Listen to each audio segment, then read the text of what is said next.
What up, everyone, and welcome to the Unpopular Review Raw and Smackdown review show. This is Unpopular Review Dark Elevation because none of your scheduled hosts are going to be here. It is myself, Evil Dose, and the disrespect. I've been back here like 4 weeks, and I'm still not on the intro in one of those window frames. But helping me out is the veteran himself, the steaming one, Willie Beeman. What is up? Yo. What's up, UPR Universe? What's up, Evil Dose? What's up going on, man? This is our first show back together, man. Like we've been on here together since you've been back. And I just wanted to say, man, welcome back, man. And we missed you around these parts, man. Luckily, you and I have kept in touch throughout, but I've missed seeing you on the screen and stuff. Oh yeah, man. Thanks for the fans for spending a Saturday afternoon with us to kick off there. Saturday afternoon with us talking Smackdown and Raw. And man, let's get it going. Right. And the Z is Silent will be joining us at some point, we believe.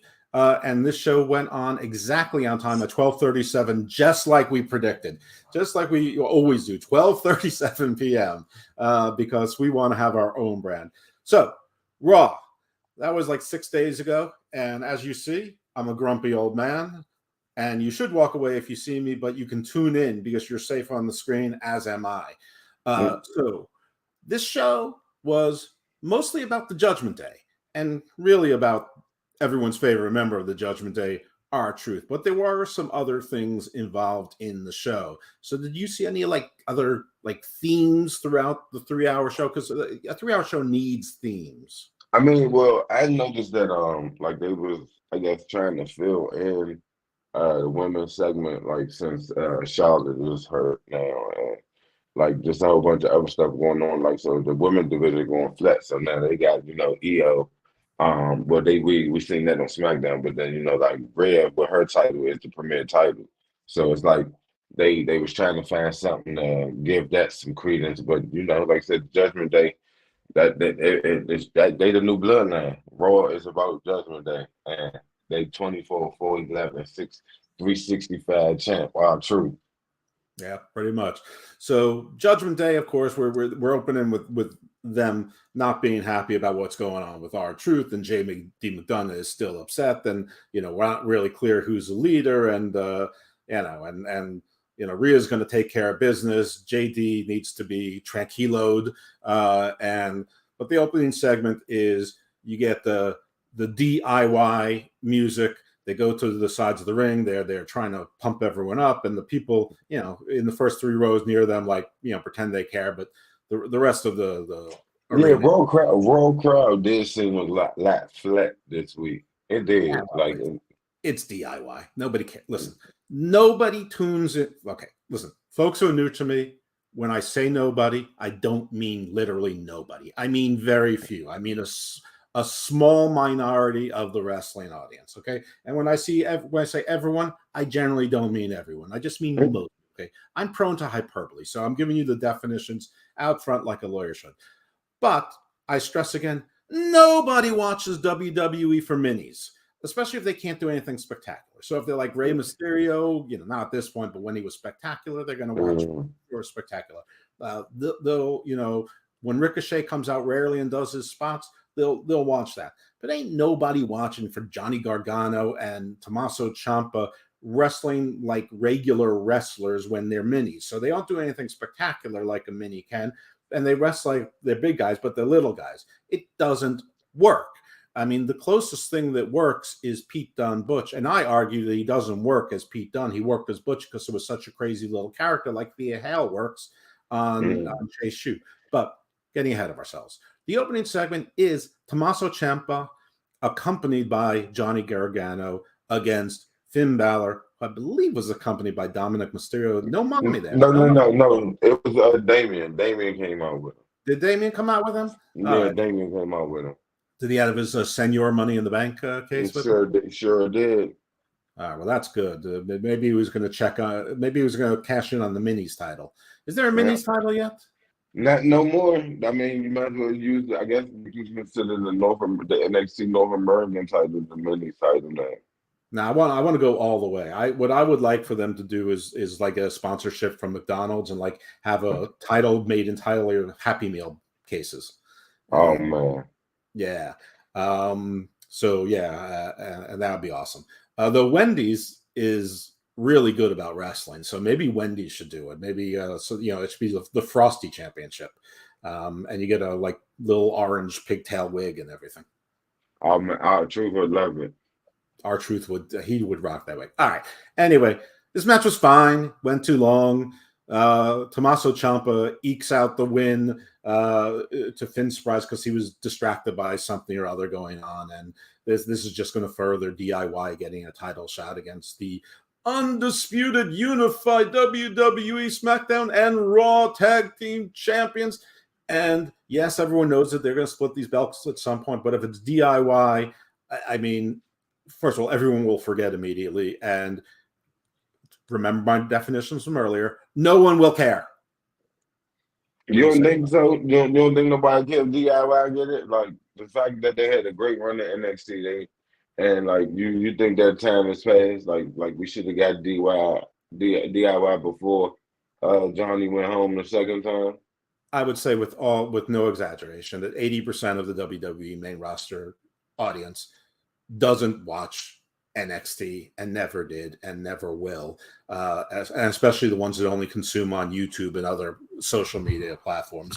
I mean, you can tell when they come out and they debut. The audiences are generally silent because they don't know who the people are. By the way, hi Jeffrey Reimer, my favorite Jeff with a G, who rarely rhymes. That should be a new gimmick. His comments should be like haiku. They should rhyme more than haiku.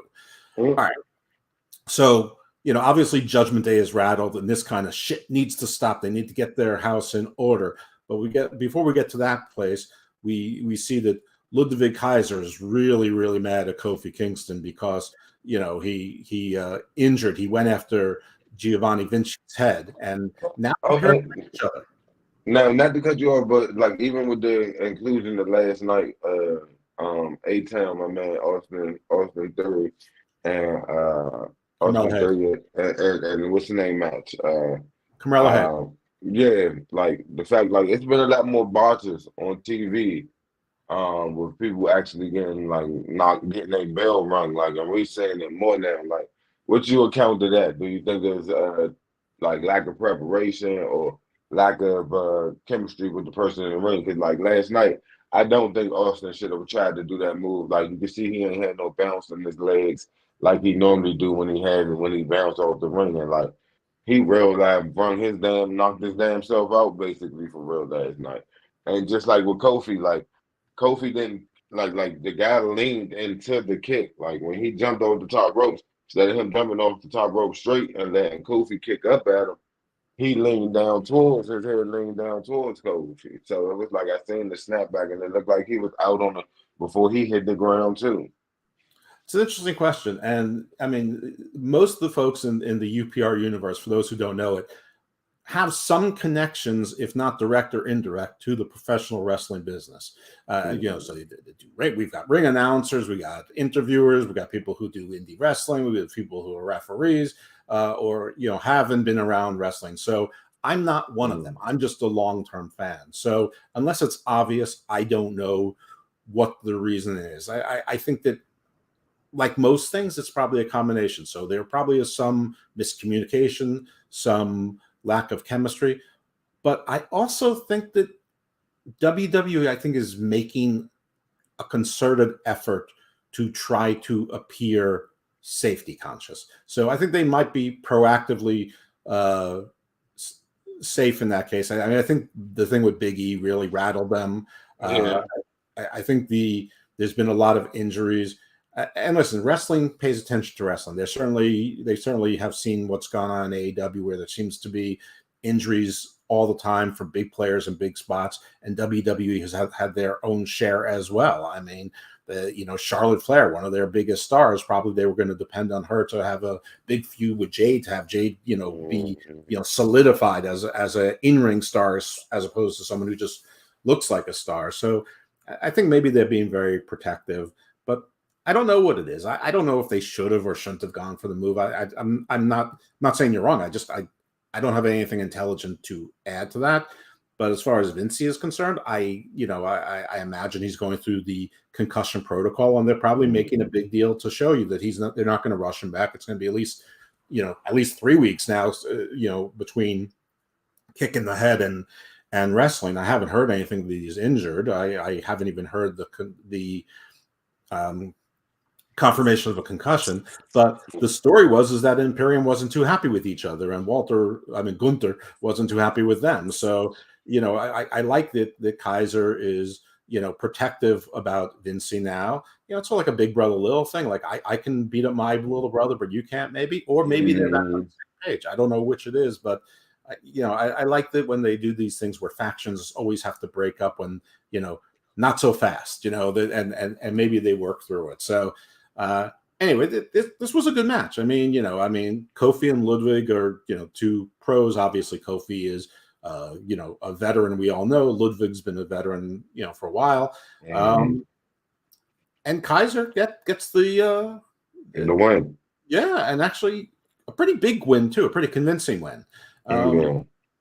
Which is good, because usually when you have the star and you got his two flunkies, they're flunkies. And they're definitely making it so that at least Kaiser isn't a flunky.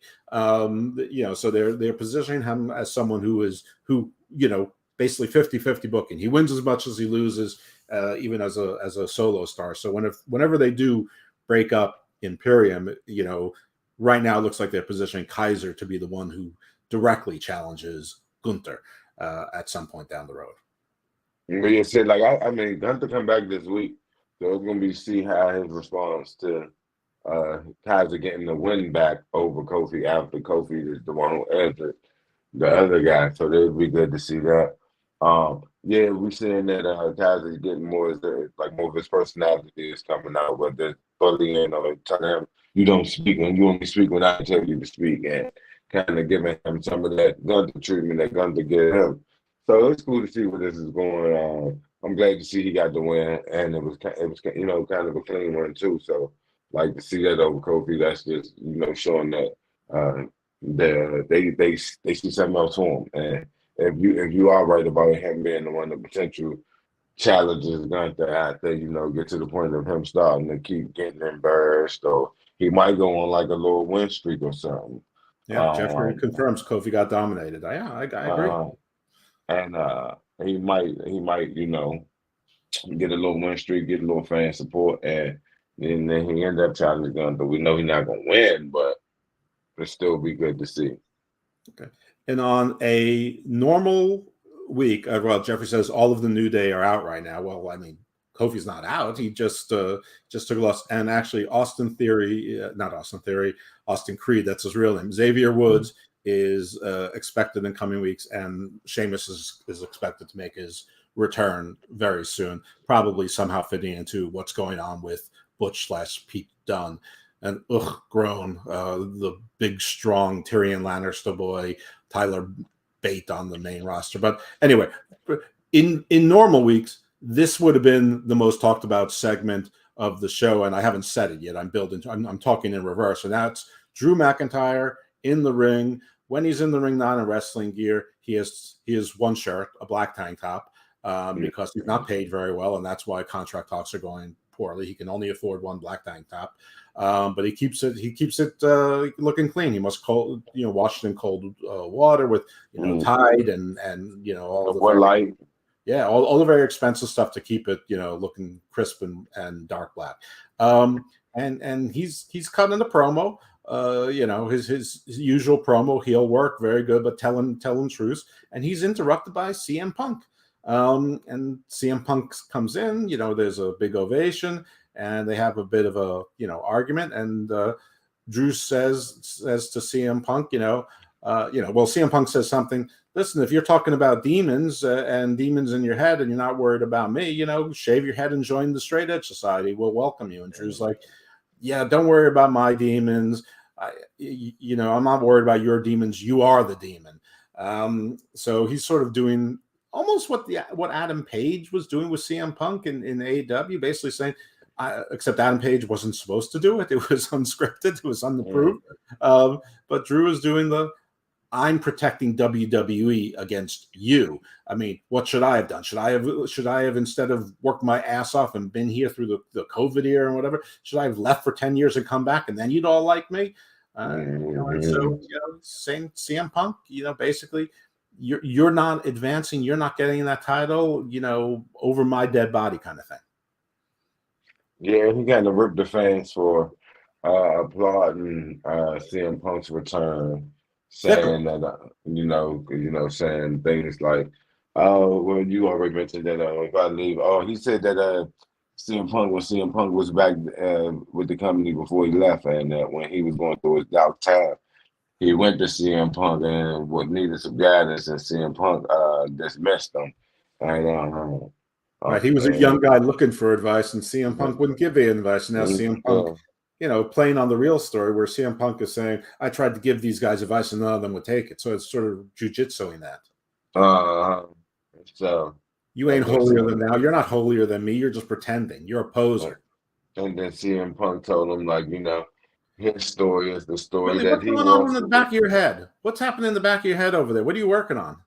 Oh no, I don't know why I'm twisting it. I don't know. Let me put my hands in. I'm sorry. I'm just sitting twisting in my head, my bad. But CM Punk. Are you a wind-up toy? Is there like a string there and it makes you no, I don't know. It's just a habit. I just sit and just twist the top of my head. I don't know.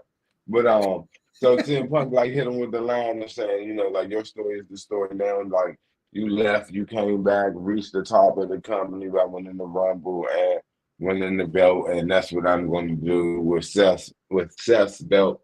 And so maybe we might get a match between them two between now and the Rumble or now and the Elimination Chamber.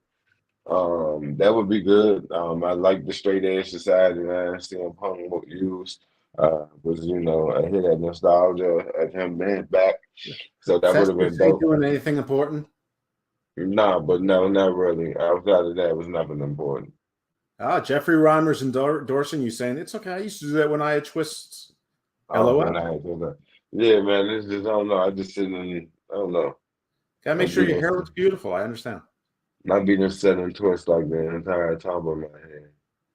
Well, your new theme song should be the twist. You can update it. You can, sample it and remix it and make it a little bit more modern. All right. Did anybody talk about that, Mark? That apology that I don't know if they talked about it on any of the shows. Velveteen Dream? Yeah, his New Year's. Actually, Steve, Ron, and myself talked about it on Hammerlock Hangover. What's up, Brad Becker? How are you, Double B?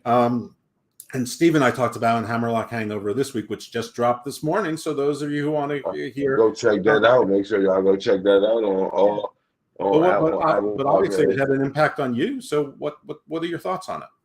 I mean, it was good to finally see him take, even though it was vague ownership of stuff, but to see him just take ownership. Now he didn't admit to none of the, the stuff that he was accused of, and he took accountability, but he didn't say for what. He just said basically he said accountability for being young and stupid. Yeah, and then for talking shit about the company and doing calling certain people out, even though it could have been true what he was saying, but it was just like you only saying this shit now because you going down by the wayside and ain't nobody coming to York. There's nobody coming to you. 8 years of your life, from the time you're 16 to now, maybe longer, just training for one thing, and you don't know how to do anything else. I remember him from Tough Enough. I mean, he knew his wrestling. Yeah, I do too. Smart guy, very full of himself. But since then, he's spent all his time either being in wrestling or failing in being in wrestling, and then trying to stay in wrestling by sort of being the anti-WWE troll. And nobody wanted to have it anywhere. I mean, he's had less success than Enzo. So yeah, that's another thing. Like, if Enzo can go and do good on the indie scene, and as hot as you was the next heir apparent, and for nobody to want to get near you, nobody on the indie scene, Yeah, nobody. Well, I mean, he was only in NXT, and to Enzo's credit, he bought a gym, so that's his primary job. He owns a gym, and that's his primary business. So the Indies is just supplemental for him, and believe me, Enzo's had his problems too. He got fired from MLW. Him and Kaz were supposed to come back to Ring of Honor. They did something that was unscripted, like on their second appearance, and they're like, "Get out." So it's he hasn't exactly been lighting the world on fire either. As far as Patrick Clark, the Velveteen Dream is concerned, I don't want to steal the thunder of the Hammerlock Hangover. I want you all to go listen to it. But in short, I proposed a middle ground between "go fuck yourself, I don't believe you" and "welcome back, what a great apology." Because I'm someone that apologies are great, they're nice. But the more vague they are, the less sincere they are. And I mean, you're brought up in wrestling. You know how to cut a promo. You know how to play a character. You're basically an actor. You're a physical actor, but you're basically an actor. So sincerity has to be shown. And one video doing it doesn't do it. So I proposed a middle ground solution, but I'm not going to say anything more about it. You got to listen. Or if you follow me on X, you've already sort of read it. All right. So getting back to it, so the Drew and the CM Punk. Listen, if on the road to WrestleMania there are some bumps in the road for one Seth Rollins and one CM Punk, I'm all for it. I'm even for people who don't hot potato the title. Well, you have a send your money in the bank. You have a guy like Drew McIntyre. I don't mind a little hot potato of the title as long as we get back to the main event that we're supposed to have, or the main event. And I would say CM Punk versus Drew McIntyre would be fine. I think it's going to be CM Punk versus Seth Rollins because that's the match everybody wants. But if somewhere along the line, Damian Priest cashes in successfully or unsuccessfully, but Drew McIntyre still gets the title, and then Seth Rollins has to get it back, or something. I'm all for it. Actually, there's a wrestling account. I think it's Boozer666. He did a little fantasy booking segment. I don't really remember exactly what it was. It was about 3 or 4 days ago. And I liked it. It was similar to things I've said, but it was different, and it was good. Anyway, enough about that. Back to the show, because we're covering 5 hours of wrestling, and what we're supposed to do an hour will fail, by the way. And we have a women's tag team championship match: Kaden Carter versus Katana Chance, K&K Dance Factory versus Welcome in the Zia Silence. Before you go in there, I was trying to sidebar you in the private chat. Before you get into that, we're going to run a quick commercial. Okay. See you on the other side. Ruined it, and she runs away, and it was the high point of the show for me, other than me ranting in my own head about getting the match. Please, with this, can I step in? You said earlier that Tony Storm was one of the saving fathers of AEW. Yeah. What is she doing that's so great? This is a rip. What did she do? What did she do? It's a rip off of Goldust. It's a rip off of Goldust. A rip off of Goldust.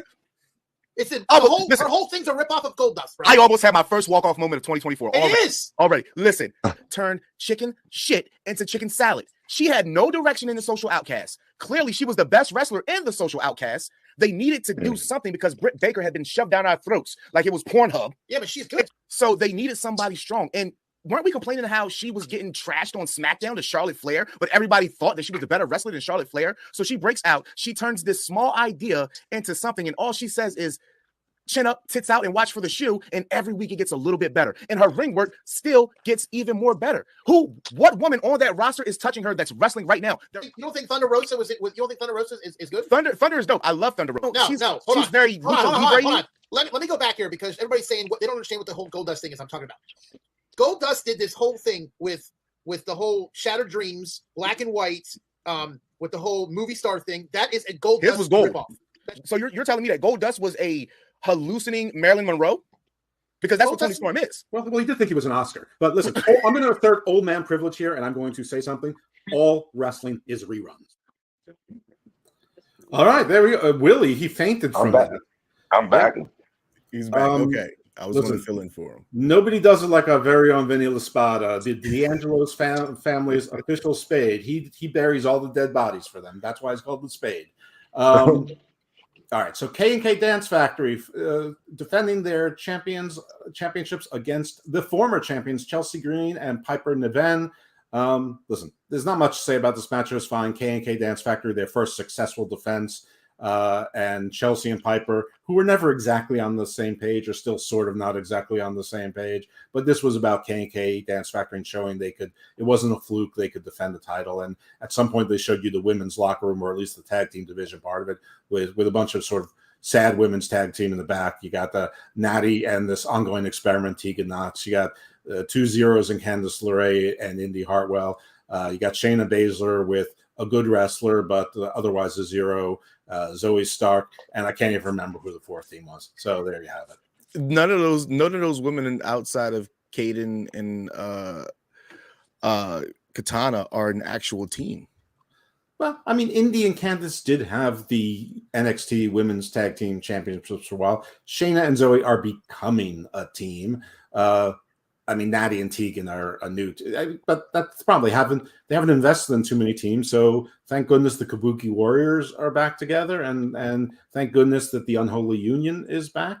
And I think one of the biggest mistakes that WWE made in the past few years, where they've been mostly hitting at least singles and doubles, if not home runs, is when they unified the NXT Women's Tag Team titles with the WWE main roster Women's Tag Team titles, which, I mean, you took away from building teams in your developmental who can come up and be teams to supplement that division. So that division still seems makeshift, as you just pointed out. It feels makeshift. And because, going back to something Will and I were talking about, because 80% of the WWE main roster audience doesn't watch or follow NXT, they wouldn't know that Indy and Candice were like the NXT Women's Tag Team Champions for years, that they were in a faction called The Way for a long time. They don't know about support indie wrestling and all of the funny skits that they did. So to your credit, yeah, they don't know and why would they? But I mean, so NXT, Sean, Trips, if you're listening, separate those titles again. Have the world seems to love tournaments. Get those women in some tag teams, because not all of them are or can be single stars, and you have an embarrassment of riches in young female talent down there. You're starting to get there with the men, by the way. But an embarrassment of riches down there. Your NIL program is working with the women so well, but I bet a lot of them would be better in tag teams than in singles. So a little bit on that. But I mean, I don't know that this match required a whole lot more conversation, but because the Z has been silent, let's give him a shot. I mean, the purpose of combining those titles, right, was to kind of bring more eyes into the talent of NXT, because these titles were supposed to be defended any and everywhere, and we rarely have seen that. I mean, even if you look at SmackDown, like what women are on SmackDown that are teaming up? It's not really any, except for Damage Control. So that pretty much sucks. But then, like you said, in NXT, there's at least 4 or 5 pairing of teams of women that are actually they gel really well together. So for them to, I think they prematurely took those away. And maybe they thought that they can do what they've done with the men's side. But it's kind of it's a little bit wonky when you're putting Natty with somebody who's not known for being in a tag team. Every other month she has a new tag partner. So I mean, at this point, it sucks for her, because she's not even looked at as a serious competitor anymore. She's taking these losses, and she's going to be a Hall of Famer. And you take the upstarts. I mean, Candice LeRae, nobody cares about Candice LeRae. I'm sorry, nobody cares. I guarantee if she goes down to 2.0, they'll go apeshit over her, which is unfortunate. But Indy has something. Fans love Indy on the main roster. She just gets fed to anybody needing a push, which is unfortunate because she has a nice look. So the tag division for the women's, it's all out of whack. All right. So now I want to skip. Listen, I don't know exactly the order of the segments, but it doesn't matter, because this one was so fantastic that it doesn't matter. It should have led the show. And this is R-Truth explaining how he always wanted to be a member of the Judgment Day, and they're having dramatic music on, and he's his own narrator saying, even when he was a little baby, when he was born, he remembers being born, looking into the doctor's eyes and saying, "I want to be a member of the Judgment Day." And of course, they shot with the doctor holding up a little baby with his eyes wide open, because that's how little babies are come out. And reliving some of the Judgment Day's great moments, the Money in the Bank, and you see R-Truth. He's photoshopped himself in on a parallel ladder, doing a double bicep flex while Damian Priest is pulling down the case. He has, R-Truth he photoshopped himself in. They did the Abbey Road scene, and R-Truth is the fifth guy, the only one not wearing like the Black Beatles outfit. He says, I even remember when we did In Your House Judgment Day, and he's got the VHS tape of WWE In Your House Judgment Day. That was great. With himself over it like he's God, like handing it to the world. This was just brilliant. And then in the back, you see Judgment Day. This has got to stop. This has got to stop. This is getting out of hand. And Priest is like, whoa, tranquilo. It is getting hand, but you got to admit, that was pretty tight. I mean, they're cracking up in the back. And Steve and I talked about this on Hammerlock Hangover. I almost feel like this is the Sami Zayn joining the Bloodline thing. Like they're supposed to break up, but this is too good and they can't break up. I don't think Judgment Day can explode now. I think they have to stick together. And if they're going to explode, it's going to. I don't know how long this can last as good. I mean, you don't want to overstay its welcome, like the Adam Cole MJF thing and the Devil thing going on forever. But you can't implode them right now. I mean, Rhea could be a face anytime, but this is just brilliant. R-Truth once again showing you why he's a perennial candidate for Wrestler of the Year without hardly wrestling.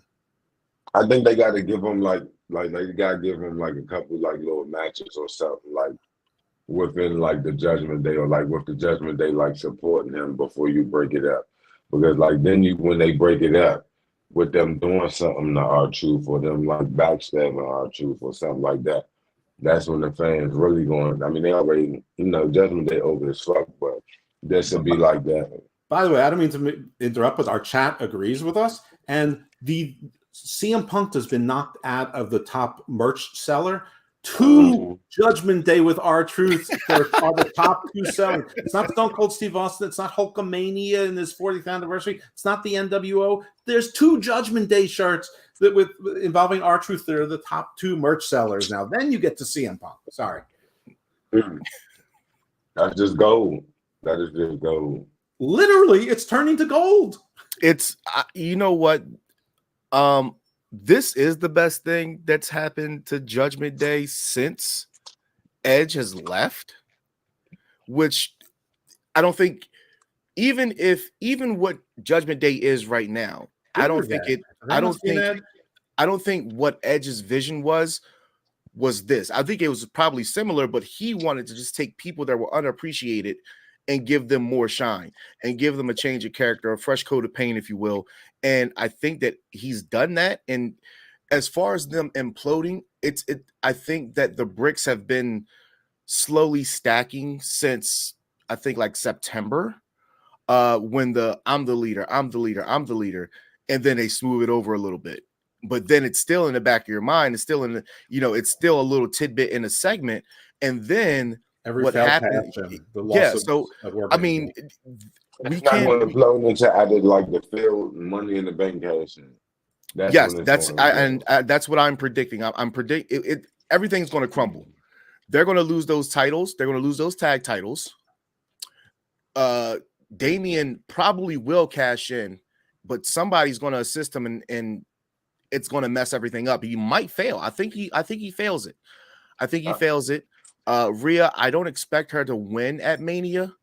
And so slowly people individually are losing themselves, and they're not going to know how to get it back together. That's my prediction for the implosion. I'd be surprised if it doesn't happen, but I see the only people that will stick together is probably Dominic and Mommy for another couple months. But everybody else, I think they'll go their separate ways. We haven't actually seen them together in a bit. I think that WWE Creative is having trouble figuring out what to do right now, because I think they wanted to turn Rhea face, And I think that they're deciding whether or not to keep her and Dominic together and turn her face, or just let the crowd decide depending on who her opponent is. So we'll see. All good thoughts. But I think that, and like, to build off of that, right? Like, I kind of, we talked about this on AEW. I think she's a face. I think she's the only person. She does heelish things, but mommy's so damn fine that, like, it's like, how can you actually boo her? You boo her because she's with Dominic, but now she's like, you don't see Dominic there, and she gets cheers when she comes out there. Like, but badass heels getting cheers goes back to the Road Warriors. So, and I don't mean it's like Bobby Lashley, the Road Warriors, or the Road Warriors when they were part of a giant faction called the Legion of Doom. So this is nothing new. And sometimes, like Nikita Koloff, he was a giant heel, but he was so impressive looking that they turned him face, and they had to put him with Dusty Rhodes as the superpowers. Anyway, we're supposed to be reviewing 5 hours of wrestling in 1 hour, and we're already at minute 36, and we haven't even got halfway through the show. So the next match is actually sort of forwarding what you were just saying, which is The Miz versus JD McDonough. JD McDonough is with Dominic, and The Miz is with R-Truth. The R-Truth is sort of on The Miz's side when he's not supposed to be. Anyway, JD McDonough plays his normal role as good, solid hand, good, solid wrestler, but eats the pin. And I mean, basically Solo Sikoa did the JD McDonough impersonation on SmackDown this week, where he was taking everybody's finisher. JD McDonough is just like a one-man whack-a-mole, where he's the mole in every borough. But yeah, match was good. The Miz can wrestle. I don't know why he's on TV. I don't really see him as being particularly important, but I guess the Miz truth, or the awesome truth, is sort of a nostalgia act, and it isn't quite an act any longer. But I don't want to see The Miz and R-Truth as a team. I don't want to see The Miz and R-Truth take the titles from the Judgment Day. I want to see R-Truth still with the Judgment Day. Or if they do take the titles from the Judgment Day, that R-Truth still thinks he's part of the Judgment Day and says, I kept the titles for us, guys. I mean, you lost, but we still have the titles. And then he's like dragging The Miz around. Miz is like, I ain't going in there. But I don't know. I'm spitballing too much right now. The match was fine. The Miz takes the loss. Thoughts, Steeman, what do you think? I thought first I thought they were gonna have to do with Miz won, because him and R-Truth won the week prior to that. But so to see JD, even though like he's been getting beat up so horribly over the last couple of weeks, come up with a win, that was kind of funny. Like I said, now R-Truth is just the hottest thing smoking right now again. Him with Judgment Day, and like you said, it's the Sammy with the bloodline. It's all of the above, and they. I hope they don't run it into the ground, though. I hope they end it when it's supposed to be ended, and don't run it over like the MJF or the Adam Cole thing. But that's all I got to say about it. Z, anything on this one? It's just comedy gold. So R-Truth being R-Truth, it is nothing that's even comparing to it. I mean, literally, he's probably the funniest professional wrestler in the history of professional wrestling. It is what it is. I mean, you got him for WWE, Prince Nana for AEW. Those guys 1A, 1B. There's certain things that they both do that is little subtle things for Prince Nana, and because he doesn't talk very much except for backstage, but for the stuff that he does on ringside when he's talking to the crowd or his facial expressions, all pure comedy. He is the R-Truth of AEW, but R-Truth is one of one. There's nobody like him. It was a funny segment. I enjoyed it. Sometimes to put a little nostalgia with the Awesome Truth, which we haven't seen any. I don't think we've seen them really interact outside of R-Truth trying to insert himself in matches that he wasn't even scheduled in. When Miz was telling me he wasn't even in the match, we haven't seen those guys interact with each other in well over 6 to 7 years, 10 years if you go all the way back to when they first formed. So, yeah, it was a nice, refreshing coat of paint. Long-term storytelling. All right, so I'm not sure exactly of the order of here and what happened, but at some point we got a Becky promo, and at some point we got Nia Jax talking about how nobody can beat her and that she's going to get the championship, and Rhea Ripley goes to confront her in the ring, and And this is a case where Rhea is definitely the face when she's in front of Nia Jax, but not necessarily other cases. And this doesn't work for everybody, but it seems to be working for her, and it's part of that conundrum. But basically, you have what looks like King Kong Bundy versus Hulk Hogan, more or less on the female side of it. And for those who are a little bit younger, I guess we're gonna go. I don't know, Sting and Vader, or Luger and Vader. I don't know. Whatever, doesn't matter. That's about the same. That's about the same time frame. Yeah, well, listen, I'm in the AARP. I can't remember anything. So anyway, and by the way, every time I've tried to use it for a discount, they're like, "Oh, we don't give discounts here." It's like, what? Oh my goodness! I'm getting old.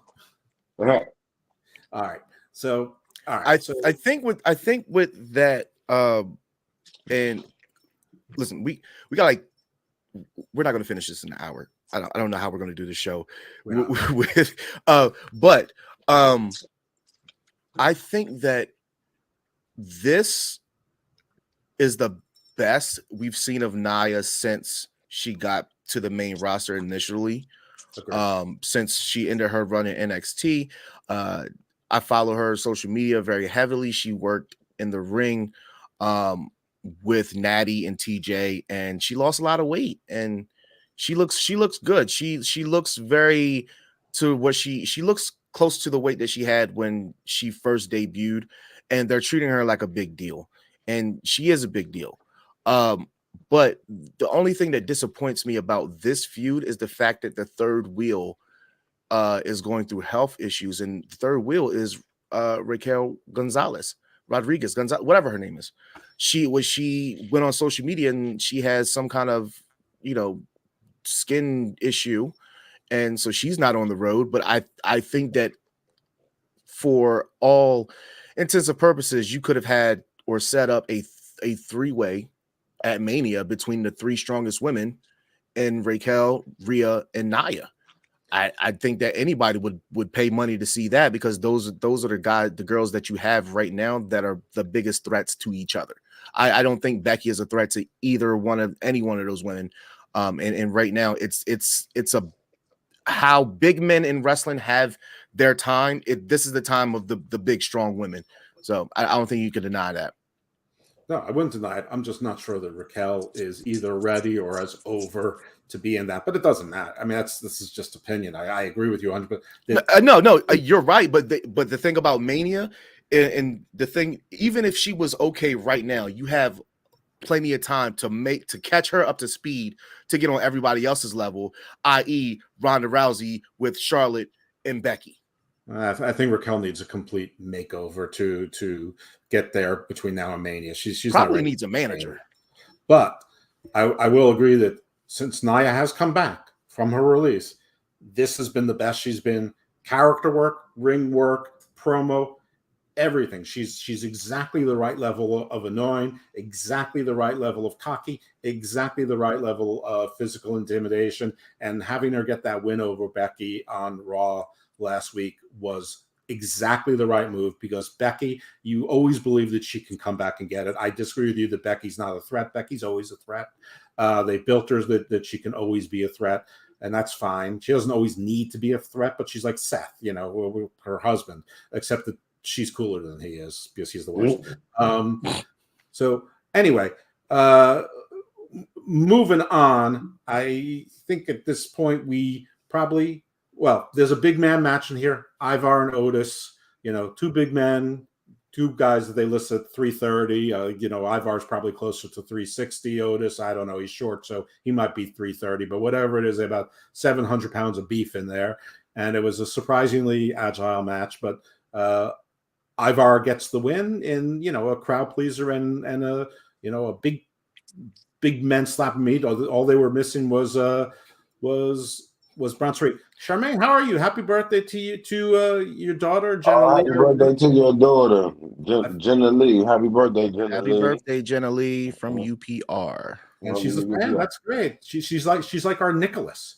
I feel like I have shared several birthdays with Jenna Lee. And I'm, you know what? I'm damn proud to be part of her life. Have a great Yes, one, indeed. Emily. This is your last Yes, year in indeed. single digits. You're going to be a tweener. A decade. It's gonna be a It all goes decade. downhill from here. It sure as hell Yes, does. indeed. Well, really, that's from my birth, but anyway, so we get Seth Rollins coming in, dressing like frickin' Cindy Crawford in 1984. What a douche canoe this idiot is. He wants us to take him seriously, and he comes in like he's part of Duran Duran. I'm not. Jinder Mahal's in there looking like a professional, and guess what? I am so into Jinder Mahal now, and that was before Tony Khan went totally insane on his ass.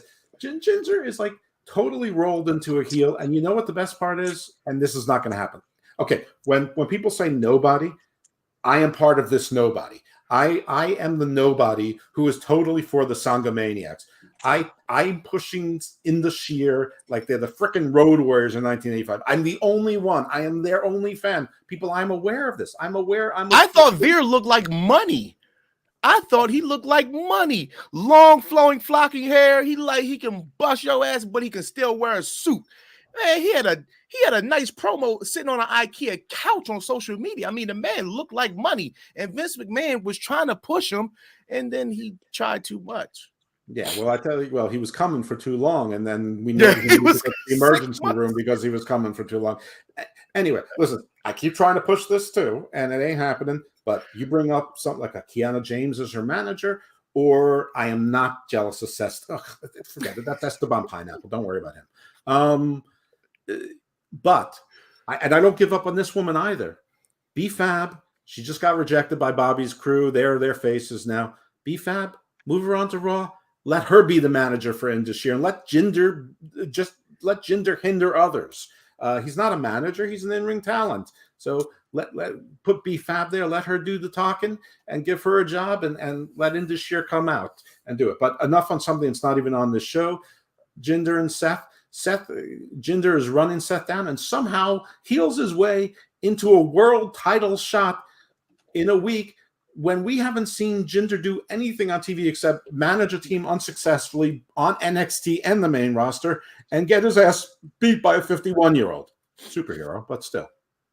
So, guys, what do you say? First of all, let's talk about Seth's fashion first, and then you can talk about the substance of it. I thought I was in the 80s mall movie or some shit like that. Like, that's what I thought. And then, like you said, when I seen them come out with it, instead of going, oh. Seriously, didn't Eric LaSalle wear that in Coming to America? I was like, oh, girls, they want to have fun. Oh, girls, they want to have girls. Girls want to have fun. Z is like, I'm not having any of this. Z's like, I'm a professional. I'm too good for this shit. But no, like for real, like so that's like Seth. I don't know, man. I guess he's been giving the elemental PQ community, letting them know that he's in touch. You know what I'm saying with that. Are you saying he represents all of Alphabet Soup? Yeah, the elemental P plus community. You mean like FBI, CIA? All those. Okay. Hey, all those. And just want to make sure what acronyms we're using here. NASA. Hey, all of them. National Oceanic and Atmospheric Administration. All of them. And excellent. So, he just showing his inclusion, man, letting everybody feel like he's one with them. And that's fine, he been going in Becky closet. Some of the shit a warning to those folks that Willie is talking about, whoever you might be out there, just remember this: Seth Rollins ruins everything. So if you want an ally, you may be careful. If you wait, what's the Seth Rollins beef here? Oh, Seth Rollins ruins everything. I mean, it's like Seth Rollins to me is like the embodiment of a teacher dragging their nails across a chalkboard. I would say I don't have that. Like he's a walking screechy skid mark, as far as I'm concerned. Oh, I don't have that problem with Steph. I think Steph is one of the best in the world wrestling right now. He might be one of the best in the world wrestling, so he should shut the fuck up. But his clothes, his clothing choices are a bit expensive. His clothes, John. His Lord. I hate that laugh too, but other than that, though, he's pretty entertaining, man. Outside the clothes, like I said. All right, that's right. Steve just reminded me, everyone, give us a like, and if you haven't already, subscribe, turn on those notifications, and share it on all your social media. Get all of your friends, or more importantly, your enemies, to watch and subscribe to Unpopular Review, including Seth freaking Rollins, that jabroni. Most successful jabroni in the world. Listen, Jinder looks like money. I thought he looked like money before when he had the WWE Championship. I get why they did it at the time to bring in more money, but I mean, he's just as big as Drew McIntyre. Like, he's a big guy. He's tall. And he's leaner. He's pretty cut. He's cut like a bag of dope. Leaner. So I mean, Kaiser is lean, is cut also, but he ain't Bobby Lashley. No. I think that and the best thing I was saying to this to Mike Knox last night, we were watching SmackDown, and what Raw is building right now, what Raw has is very reminiscent of Attitude Era Monday Night Raw. And I say that because any random, what would seem like a random opponent looks like a viable threat. Like, if you run down the list of all the top competitors they have on Raw right now, any one of these guys can beat Seth Rollins. But then if you look on SmackDown, it's probably like 2 people that could be a threat to Roman Reigns, and that's Randy Orton and Bobby Lashley, in which Bobby still hasn't even interacted with Roman since Royal Rumble when he was in his beef with Brock Lesnar. So Jinder being refreshed, so to speak, I think it's cool. I think it's fine. I don't think that he wins versus Seth, but I think he'll put on a great match. I think he's a good dancing partner for him. And if it knocks him down a couple of rungs on the ladder, cool. He can go after Gunther or something like that, which keeps him in the mid card to upper card and keeps him in the conversation of the top people who's been going after the title since Seth had it. So I'm okay with the push. I know a lot of people aren't okay with it because Jinder hasn't done anything, but he's been in the business for a long time. And sometimes it just happens like that. You only get a few times to catch that lightning in the bottle. Very, very rare. Well, we miss old-timey heel, and that's what he's been. He's been an old-timey heel. He's basically doing the Iron Sheik's greatest hits. But, I mean, you want to call it a push? I'm not sure it's a push. WWE does storytelling and does their matchmaking for storytelling to advance a story. It's so unlike Tony Khan, who thinks that Hook versus Samoa Joe is a compelling matchup that people really want to see, that anybody thinks that it is doubt who the winner is. Nobody out there thinks that Jinder Mahal is going to win. But could there be a Damian Cashin during the time? Will there be Drew McIntyre interference? Will there be all sorts of shenanigans that build towards the story? Might CM Punk be, make a reluctant save for Seth Rollins? Who knows? But it's going to have implications for stories going forward. This is not about Jinder Mahal having a great match against Seth Rollins. If they do, swell. But it's about whatever stories are going to be, and we're tuning in to see what's going to happen in and around the match to advance stories, or an injury. Maybe Indus helps them, and they beat up on Seth's damaged back that he's been babbling about. For whatever it is, that's the purpose of it. It's not for the compelling matchup. It's for the outrage that Tony Khan has created for them is just free publicity, giving a buzz.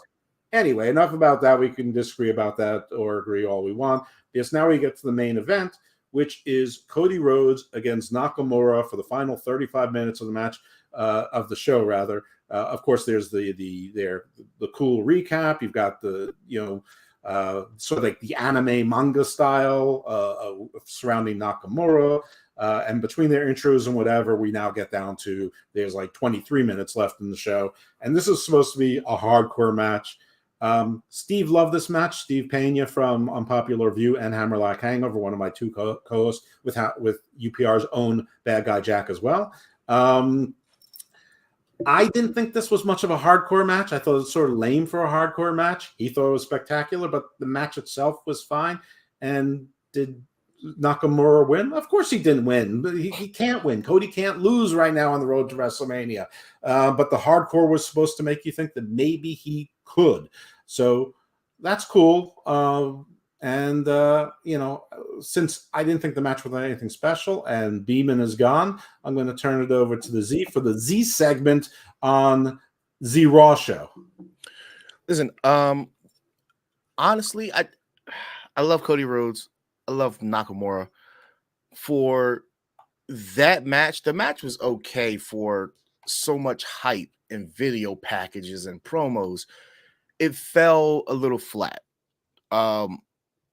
The ending was a little I thought it could have been better, but for what it was and for understanding what the product of WWE is supposed to be and how they can't go as hard in a hardcore match as AEW, when you're in you got people putting stocks in you, your money's a little bit different. You have to answer to different people. So I get it. Like sometimes you gotta protect the product at the same time. So this is I thought the match was fine though, but it was a little underwhelming for me just because of the promos that they hyped up and the promo segments, the interviews. I thought those were pretty dope. So I'm getting excited for this match. And then I just thought that it was a little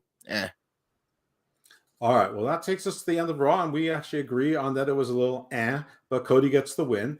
And then so that takes us to SmackDown, and nobody put in the order of what happened in SmackDown because obviously, like I told you at the top of the show, this is Unpopular Review Raw and SmackDown Dark Elevation. None of us were regularly scheduled for the show or were expecting to do it, and none of us were expecting to lead.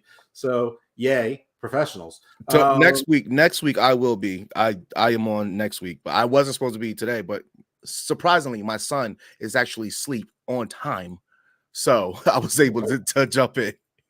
Oh my God, he's literally right next to this wall. Well, you need to have a brick wall like me. Then. Yeah. So SmackDown opens up with Jimmy Uso and Solo Sikoa beating the hell out of Cameron Grimes, who's making his way to the ring to face what we presume to be Grayson Waller, who is seconded by Austin Theory. And because they beat the hell out of him, and the refs and security and the producers and Nick Aldis come in, the match is thrown away. So Cameron Grimes, in his familiar spot as being the lovable loser. Grayson Waller and Austin Theory, I guess they think they have the rest of the night off. We then go straight into the fatal three-way and bloodline interference recap from the week prior, which culminated in Nick Aldis taking Paul Heyman by surprise after he thought he successfully avoided a bad deal for his man Roman Reigns, the tribal chief, where he is the wise man. But instead, Nick Aldis totally reversed the leverage on him. He did a reversal of fortune, and like Klaus von Bülow, and it's going to be a four-way at Royal Rumble, and Paul Heyman's none too pleased. After the show, he informs Roman Reigns, who is really outraged about it. He throws the title at Paul Heyman, shoves it into his chest, caved in his chest and his diaphragm, not the birth control device, but his actual physical organ. And says, "Fix this." And Paul goes, "Yes, my tribal chief." So how's it going to fix it? We don't know. We already know Nick Aldis ain't playing games. He's not going to run second fiddle to the bloodline. It's his show. So then, we get the introduction as to the city that they're in. And the first match is, Z, do you remember? I do not. Nor do I. And it was just last night. That's wild. It was just last night. But I do know that at some point we saw Carmelo Hayes in Nick Aldis's. It was the LWO versus LWO. Perfect. Right. So Santos comes in now, flanked by the Garza cousins, Humberto Carrillo and Angel Garza. They look like $1 million. And yes, they are facing his Santos's former Familia. And actually, Santos cuts a good pre-recorded promo talking about Familia and how people betrayed him and this, that, and the other thing. And so it's against Joaquin Wilde and Cruz del Toro, who are accompanied by Zelina Vega, who, good God, what was keeping that top on. And Gravity, work harder on the outfits. But Jesus Christ, she was looking like a spicy little taquita. Yeah. Oh, my goodness. So match. It looks like, Santos, by the way, is with commentary. He's commenting, but he's looking cool, calm, and collected, even though his old running mates in the LWO were dominating in the beginning until the Garzas remembered they know how to cheat and they're smarter and they're bigger and they're stronger. All the time, you hear one too many times Santos is saying that good for nothing Carlito, that good for nothing Carlito, and so at some point we hear Carlito's music when the Garzas are cheating, and Santos is like, it's probably going to take him 10 minutes to get down here. He's so slow. And Carlito attacks him from behind. So they're fighting, into the crowd and out through the booth. In the mayhem that ensues, Angel Garza does a pinning predicament on one of the old Legado LWO guys. I'm not sure if it was Cruz del Toro or Joaquin Wilde, but the important thing is that Garza was holding onto the rope but blocking the referee's view. So the Garzas sneak out a cheating win. And Santos is still brawling with Carlito, and we don't see him again necessarily in this match. So the Garzas win. They're laughing all the way, and and Zelina Vega's yelling, "What are you doing? What are you doing? We're family. We're family." I wonder what's going to happen when Ray comes back. And do you think that Andrade will get in here? Because we need to put all the Latinos together in one thing. We can't possibly have any of them separate and apart from each other. We couldn't possibly do the Hurt Profits feud against the LWO, the bad LWO that they set up during the U.S. Championship thing, because now we have this other group, which we'll talk about in a bit. But anyway, the match, however, this whole thing was actually excellent. I feel I'm embarrassed that I forgot that they'd opened the match, because it actually was a really hot start to SmackDown. Yeah, I am actually okay with. I love the direction. I think Santos Escobar is a freaking star. The problem is, well, not the problem, but they got him away from Joaquin and Toro, because those guys, they keep showing up on NXT. I feel like they're just going to be back at NXT. And then Selena's going to have to pick a side or get left behind. But clearly I'm thinking that they're going to shoot for Mania, the battle of the LWO. Is it going to be Latino World Order? Is it going to be the Legado World Order? I personally like the Legado World Order more than Latino World Order. I think you could still sell merchandise with it. You still got the same lettering and everything else. So they have to prolong this as long until Ray's cleared, but that could be months. So do you want Ray's Ray in the Rumble? I think he'll be better. Is he? I think so. I mean, I don't know for sure. And I mean, at this point, it seems like Andrade is going to, debut at the Rumble as well, or re-debut. Bad guy, I got love for the Juice too, but I do not foresee him ever coming to WWE. As much as he's loved, the Juice is not welcomed in WWE probably. So yeah, I don't think that's happening either. All right, so I think around now we see Nick Aldis in his office talking to Carmelo Hayes, and Carmelo Hayes is wearing a blue leather jacket, talking about how everyone's impressed by his showing in the U.S. tournament, and Melo's like, blue looks good on me, and they're talking about plans, and Carmelo's got some ideas, Nick Aldis has some ideas, but they get interrupted by Grayson Waller and Austin Theory coming in, and Melo's like, Waller, I've beat you so many times. I'm on a different level than you. And Waller's like, what are you talking about, son? I'm here on the main roster. You're not on my level. And Melo's like, I'll kick your ass right now. And Nick Aldis stands up and is like, I sort of like the sound of that. And then Waller, he smells what the Aldis is cooking. And he's like, whoa. I just had a match. I just competed. I was warmed up. Now I'm cooled down. My body's not ready for that. I can't just have a match whenever. But he's pulling a Bailey and volunteering Theory for it. And so Bailey doesn't remember why Damage Control maybe is on their side. spoiler teasing to keep you tuned in, and volunteers theory for the match. So the match is set between Carmelo Hayes and A-Town Down. And that match comes up, and not to get too much into it because I don't know what was supposed to happen, but at some point there was a move, high impact move that went badly. It was called ref stoppage due to possible injuries.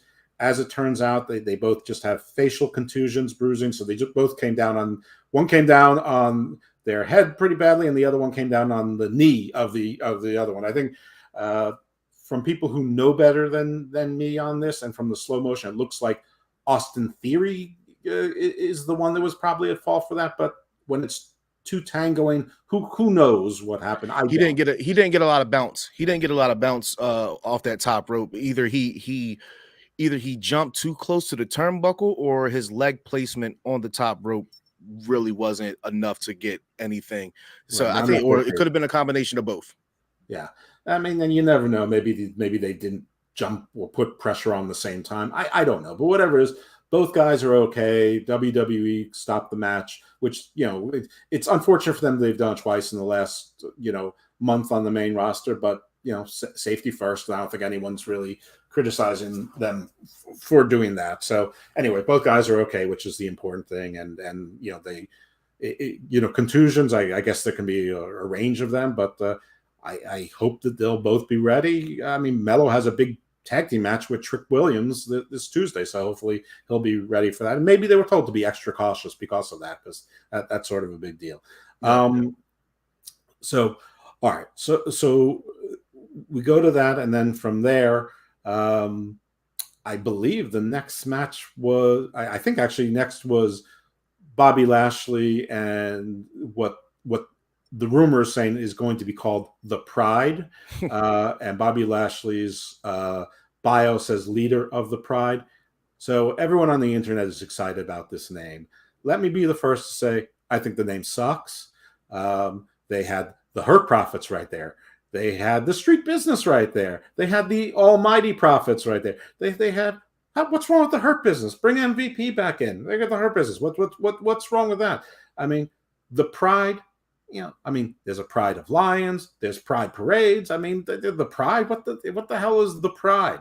I mean, is it supposed to be a play on the culture without saying the culture? I don't know. That's definitely what it is. WWE doesn't want to. They're trying to show you they're down with the brown without saying Black Lives Matter. Like, basically, that's what it is. Looking at Lashley's Twitter handle, his Twitter bio, and he literally says leader of the Pride, Black Fist up. All of his factions have always been super strong on blackness, or even back to Impact when it was the BDC, the Beatdown Clan. Yeah. So they were all just Kenshi was not a, what was he? I don't know. Low-key was in there for, listen, they kept having injuries, like, so Homicide was in there for a while, Hernandez was in there for a while, Samoa Joe was in there for a while. Yeah, minorities. Penny King was in there. So it was like every week somebody got hurt, so they had to bring in somebody that was some version of darker than me, which, well, that's everybody. So let's raise the bar a little bit. Some version of at least as dark as Steve. Yeah, I do like post beatdown, well, not beatdown, but post promo after we seen Karrion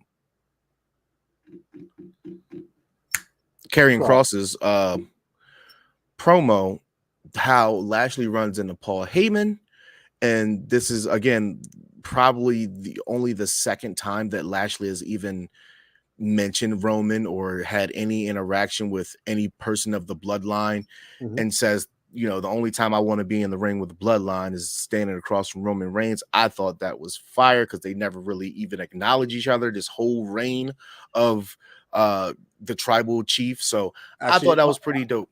Put a pin in that, and I don't mean to cut you off, but this is my fault because I botched the beginning, but it's not really my fault because I wasn't supposed to lead, and the notes that were put into the chat stopped at Raw and went to during SmackDown.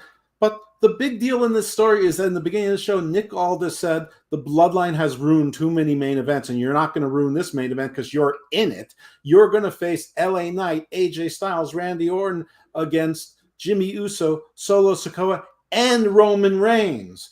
And then Paula's like, well, you know as well as I do that Roman Reigns is not in the building. And Nick Aldis is basically, well, you have the alternative. I thought he was going to say of getting Roman Reigns here, or Paul, you can suit up, but basically just said you have until the main event to find yourself a third partner.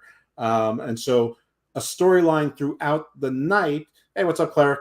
Thank you for stopping by. Have a great weekend, man. Absolutely. Regards, send my regards to Alemania, Germany. Actually, I think you're in Toronto at this time. Anyway, doesn't matter. The storyline, which they actually didn't do enough with, is Paul Heyman trying to recruit a third partner. And the first place he actually goes is the LW on Carlito. He offers him a shined up apple and does the whole, this is not Eve trying to tempt Adam, which, yeah, I mean, by the way, first there was the serpent who tempted Eve, but anyway, aside from him getting his Old Testament wrong, the wise man, Carlito's like, yeah, I'm looking for a fight, but the only fight I want is with Santos Escobar. But then you see him come back quickly and he takes the apple and goes, thank you.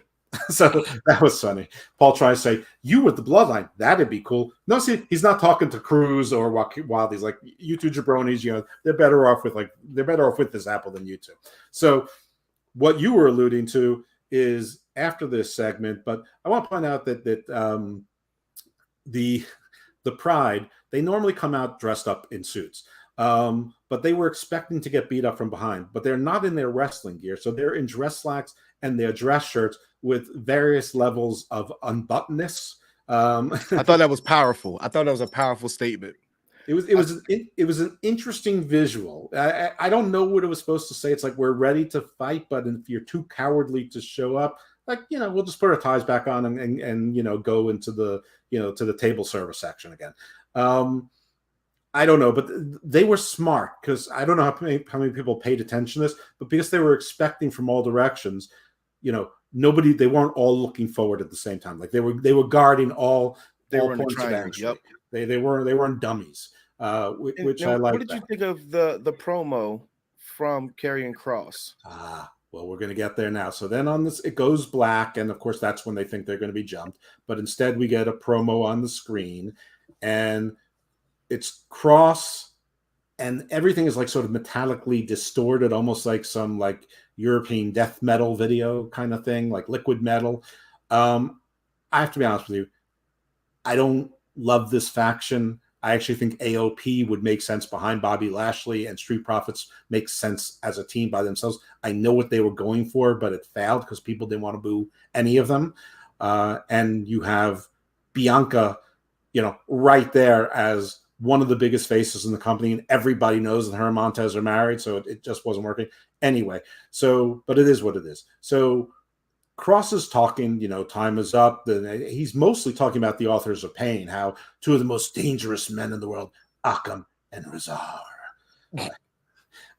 and time is up. And one of the most evil men that history has ever had the misfortune of being acquainted with, Paul Ellering. And Paul Ellering goes, yes, or something. And Scarlett says something looking very sexy, because how else can she look? But close up on her face, and she's really a beautiful woman, strikingly. Yeah. But to be honest with you, I don't know what any of them said, except they said that their faction's name is the New Testament, and we're supposed to pretend, the Final Testament, right? Yeah, and we're supposed to pretend that this is a good name too. After Paul Heyman botched the Old Testament, isn't the Final Testament a little bit close to Judgment Day? That's exactly what I thought as soon as I said it, and then I started thinking, like, there's too much thes in these factions in WWE right now. And there's the Judgment Day, there's the Bloodline, there's the Final Testament, there's the LWO. Well, no, not they don't say the, but sometimes they do say the. I feel like I'm missing one. I probably am. Well, Damage Control doesn't. They're just Damage Control. There's the only one. the family in unholy NXT. union.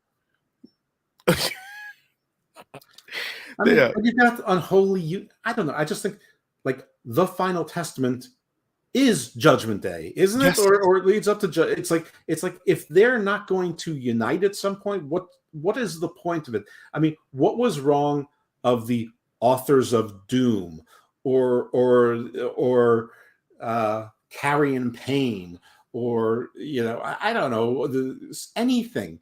I mean, you think that Paul Ellering can't use Legion of Doom or the new Legion? I mean, Yeah. I don't know. I don't love the grouping. I'm not nearly as excited. I think that it's fine if you have like a wrestler like the size of AJ Styles or Seth Rollins, who's like the ring tactician general, cerebrals, assassin, with two bigger guys as them. But if you're positioned as the killer, as Karrion Kross is, he's a big guy. He's 6'2", 6'3", 250, 270, whatever. He's a big, strong guy.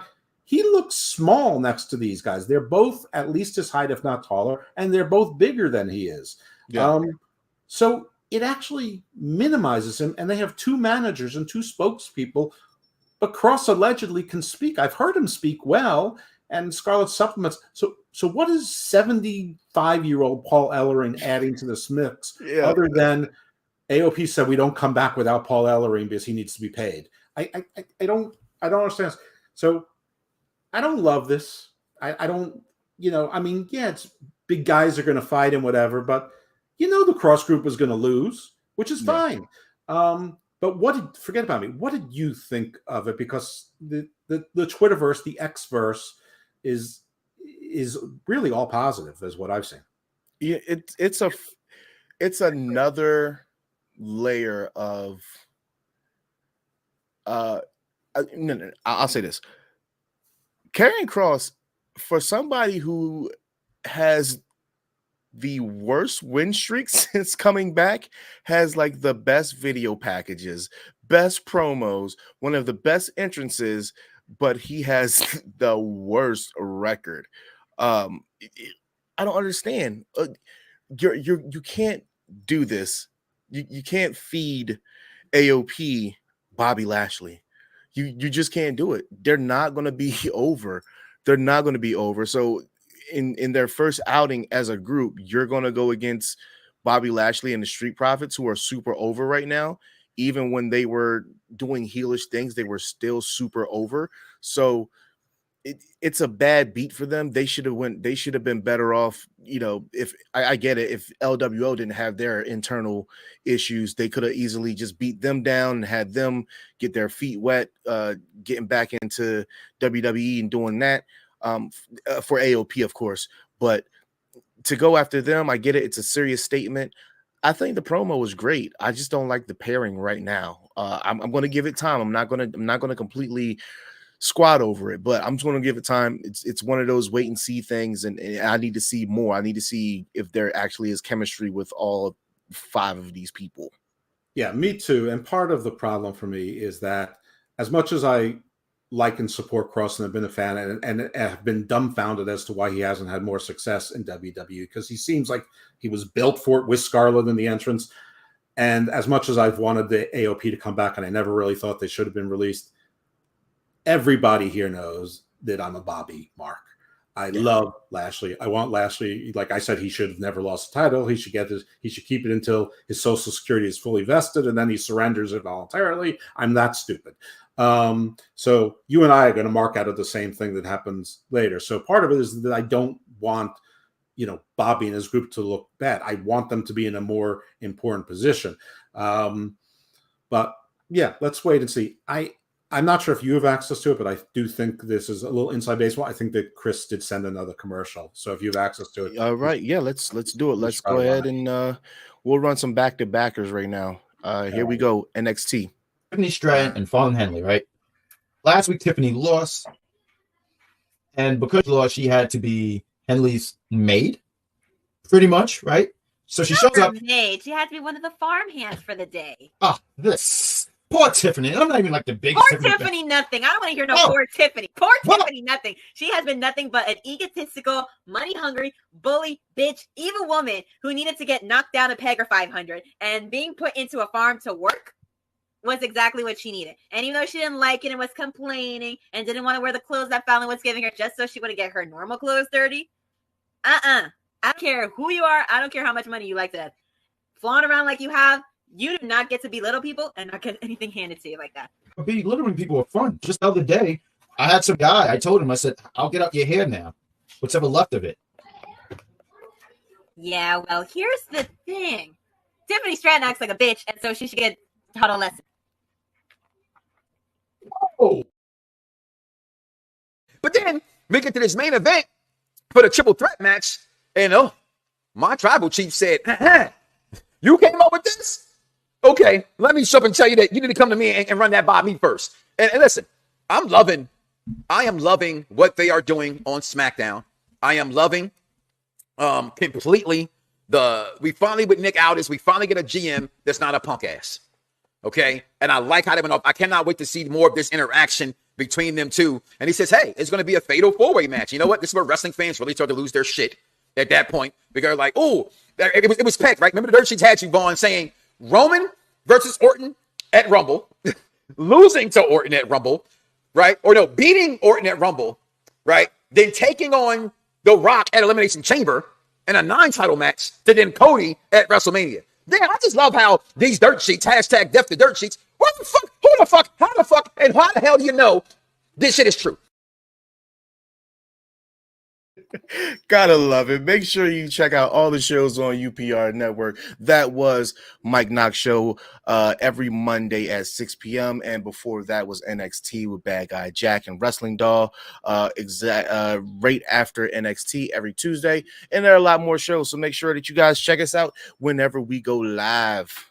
Absolutely. Well done, Z. Well done. So in going with the recurring story, at some point Paul Heyman's sitting there and he's approached by Pretty Deadly, who are genuflecting to him. They're very respectful. But basically the thing is that Heyman doesn't seem to impress with them, and they don't seem to get the fact that the Bloodline only needs one member, not both of them. And once they realize that, and they can't be a tag team, then they slowly beg away. They look outrageous. And next to Paul, I don't know, them looking so outrageous and flamboyant when they're in other circumstances works. Somehow with Paul Heyman, it just made them look sort of skinny, frail, and weak. So I didn't exactly love this. I don't know if you have any comments on that, or we can go to the... No, we pretty much echo the same sentiments. All right. So after Bobby and the Street Profits, because I'm really having trouble saying the Pride, leave the ring, you see basically the same thing, what you were talking about earlier. And Paul Heyman comes up to Bobby Lashley, and you've already set this up, but Bobby says to Paul, "The only time I want to see Roman Reigns in the ring is when I'm across the ring from Roman Reigns," or something like that, which is great because that's where Bobby should be. Everybody knows I want Bobby to have at least another title reign. So he has 3 world title reigns in WWE, and 1 for each brand or 2 are already from the Raw side, 1 from the SmackDown side would be great because he's 47 now. He's got a body that, I mean, comic book characters would be jealous of his physique, but but he is 47. But I'm screaming at the TV right now, and I know that the story is nobody's joining the Bloodline, but Bobby, it was right there. MVP would have caught on this. You don't have your business manager anymore. You're a leader of a faction. It was right. You made this same deal 2.5 years ago with The Miz. You said to The Miz, "I will help you if you give me a title shot." It's right there. It's right there for the taking. You don't get an apple. You say, "Paul, you want me in there?" "I will, for a title shot." There it is. Right there, Bobby. It doesn't even need to be a commitment as to when. But you blew it, man. Anyway, so we move on. Then we have Bianca in what feels like her 97th match against Bayley this year, but the story is a little bit different. Now, this match went on for a long time, and I have to be honest, this was a spectacular match. This match was great, but the basic storyline, and I'll let Z take it from there, is that Damage Control was not helping Bayley at all. They were just standing there like statues. They wouldn't get involved. They wouldn't cheat when she was trying to get them to cheat. They were Dakota was cheering her on. Io was just looking sideways at the ring as she's wont to do. Kairi Sane looked like she wanted to be anywhere else. And Asuka would every now and then look surprised or shocked, but not like I'm going to get in there and help you. So that was the backdrop to the story. Z, I'm going to let you take it from here. You know what? As much of a star that Bianca Belair is, Bayley is so damn good in telling a story in that ring. And I don't know. Fans take away the looking at her ass. I get it. She's thicker than a Snicker. But the things that she was doing in the ring, like it was just like small tidbits that I like to hone in on. In one in particular, I thought was pretty genius. Was Bianca had her in like a hammerlock, and Bayley, normally if somebody gets you in a hammerlock, they're going to go to the ropes, and then that gets the ref off of them. So she goes to the ropes, goes through the ropes, and then goes back through the ropes, but she'd already switched the hammerlock, and now she's got a lock on Bianca, and I'm like, she did that so smooth, so effortlessly. I'm like, damn, she's freaking good. Like I'm really waiting for her for this Damage Control thing to implode. But right now I know that the story is that Bayley is the leader, and clearly she was the first person to align with Io and King Coda. But in all reality, I think King Coda is actually the leader, because she actually has a voice of reasoning that everybody kind of just like, yeah, okay, we'll do that. And it's not egotistical. And maybe that's just the thing because she's not really in the ring. But I think that this storyline has so many layers under it that it's not bad at all. They can't go any wrong way with however they want to do with this storyline. Yeah. And I mean, listen, I don't often say some people should watch a match, but you should watch this match. And by the way, like Bianca's braid is incorporated into lots of matches, but I've never seen more ways and more creative ways for it to be part of the match and be part of the story in like a non-insulting sort of way. It's always in a Bayley match. It's always in a Bayley match. Bayley was the first person to do it, and she's the most innovative person to take advantage of Bianca's hair. Yeah, so Bayley is really good. And I'm not sure if Dakota Kai is the leader or just the communicator, sort of being like the Lord Varys, if she's playing every side, or like Littlefinger, or if she is the leader, or if she's just doing the bidding of someone else. But later on afterwards, Bayley comes and goes, "What was that? What's the deal?" And Dakota's like, "Hey, the Japanese women are, they're about to mutter and yell in Japanese." And Dakota sort of pulls her away, goes, "Hey, dude, we just thought that you had this, but don't worry. We know your plan is for us all to carry gold at the same time. And part of that story, everyone's talking about their stories now, is you winning the Royal Rumble and you getting the gold from Raw as well." And Chris Leclerc saying Bayley needs to win this Royal Rumble. And there's a lot of people out there. It's very tricky. Yeah. And a lot of people, and there's these false stories out there that people within WWE are seriously considering Bayley winning the Royal. No, she is not winning the Royal Rumble. She's going to be betrayed by members of Damage Control, and they're going to beat the shit out of her. She's not winning. She's out. It was her plan, but she's not their boss. She hasn't been their boss. She's not their leader. They're their own people. And that's going to be the end of it. She ain't winning, I'm telling you right now. But WWE loves to put out these misinformation stories and watch the dirt sheets run with them and act like that they have sources. Anyway, so this was very well done, as was the promo. And they're like, it's Dakota going, "Bayley, you got this. You're going to get gold. Don't worry about it. Let's just go." And then, they all walk off together, sort of. But, Bayley's sort of the hangdog behind them. The main event to this match is, of course, the Avengers on SmackDown side, Randy Orton, AJ Styles, and LA Knight. But Randy Orton comes out first, And before he can make it all the way down the ramp, Jimmy Uso and Solo Sikoa ambush him, beat the hell out of him. Sikoa gives him 2 or 3 Samoan spikes. So Randy Orton is down and out, medical, and everyone take him away. So Randy Orton's out of the match. The Bloodline make their way into the ring. It's no longer going to be 3-on-2. They couldn't get a partner, so they, took out one of the members of the Avengers. They took out Iron Man, in this case, the Hulk, and so now you have AJ Styles come out and LA Knight, and those two, they don't exactly get along. They're not exactly on the same page, but they are smart enough to at least wait for each other before they go into the ring. Then we have an old-fashioned 2-on-2 tag team match, and when it looks like the Bloodline is finally taking advantage, their history of teamwork pays off, and at some point, AJ Styles is looking for a tag, but LA Knight went down to the ground to fend off Solo Sikoa, who was making his way around. So both of them are in the right. AJ Styles was taking the beating, but he finally did a Pele kick or whatever, and then was going to needed the tag. But LA Knight did see Solo Sikoa coming around, and he wanted to cut him off, and he took him out. But the timing was just that AJ's like, "Where are you? Where were you? Where were you?" And while they're doing that, the Bloodline start beating the crap out of both of them again. And then you hear the Viper's music come out. So he comes out, he's holding his neck, but no one's gonna stop this leveled up Randy Orton Super Jack. Basically, Batorton comes out.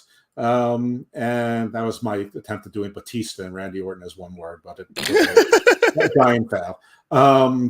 So I'll try again. Batorton. Now you know what I'm all saying, so it sounds better the second time. He comes out, and and everyone's getting finishers. He's doing RKOs. They're beating up everyone. Everybody gets to do their finisher. And AJ and LA are still, not exactly on the same page, but the faces stand strong. And Solo Sikoa takes everyone's finisher several times, gets laid out on the announcer's table. Jimmy thinks he's going to snake out of it, but no, they get to him, and everyone's beating him up. There's blunt force traumas.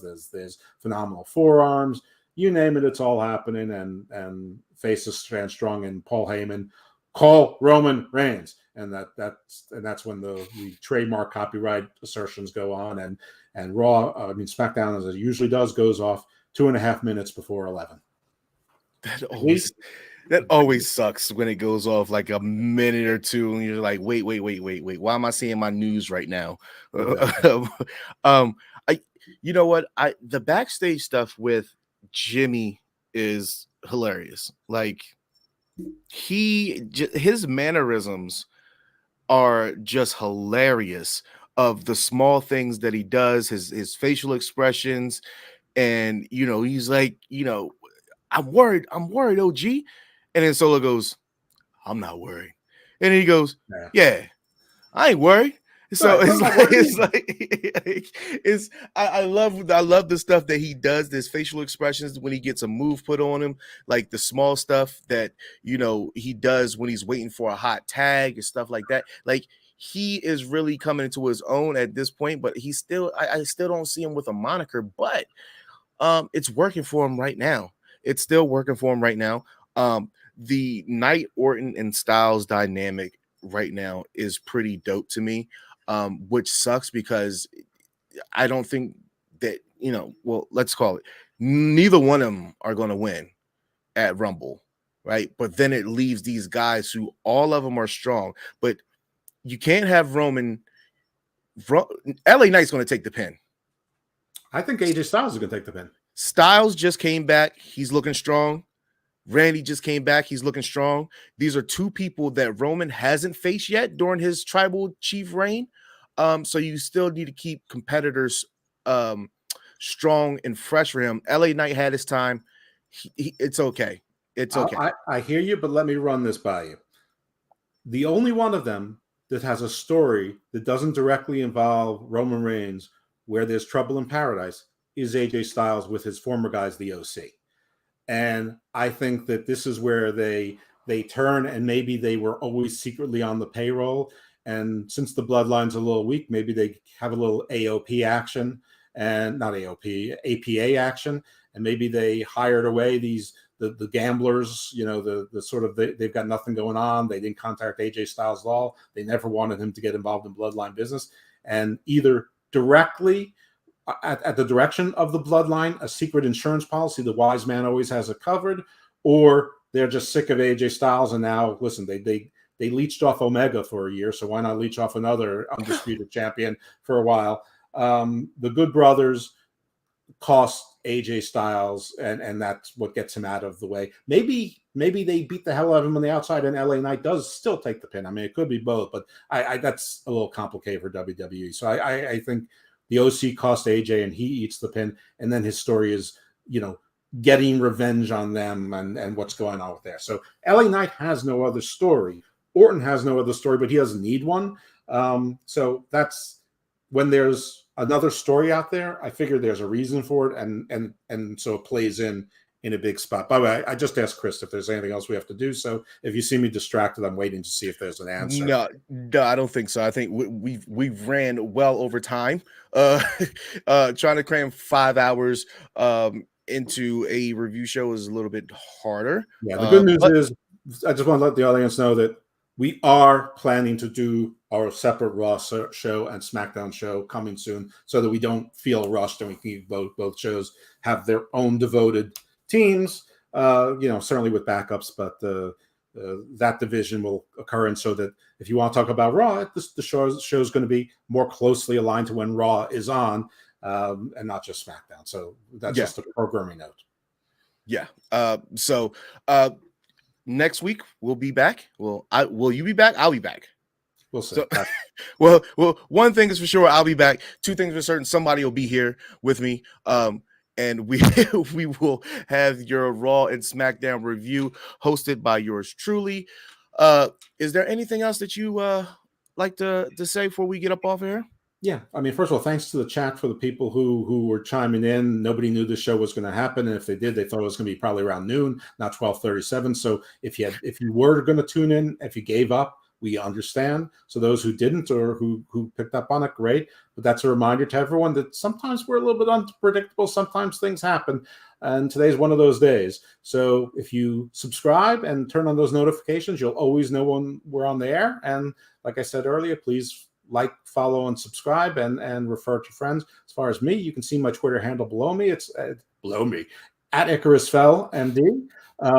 You can also, Hammerlock Hangover is my podcast with 2 other UPR guys. Talked about it before. You can find that wherever podcasts are. And my non-wrestling podcast is, you're welcome, Todd, thank you, is Garden of Doom, and Garden Views comes with it. And that's more, well, it's sort of like the New Testament, the Last Testament and Judgment Day. It's sort of like stuff like that. It's sort of apocalyptic mythology. Garden of Doom. So we got geopolitics, things, cryptids, UFOs, paranormal, you name it, it's on that. Garden Views is more legal, science, tech, but it's also a little doomy, like AI and what's going on in space and like war zones. Like, we have someone from never mind, doesn't matter. Just check out the shows, subscribe to those. At least subscribe. I prefer you listen, but if you're not going to listen, at least subscribe and download. That helps too. And 5 stars reviews for all the podcasts, and again, share them with your friends because referrals are important. Whew. That was a lot. All right, so I'm not even going to try to top that. I would just say, catch me when you can.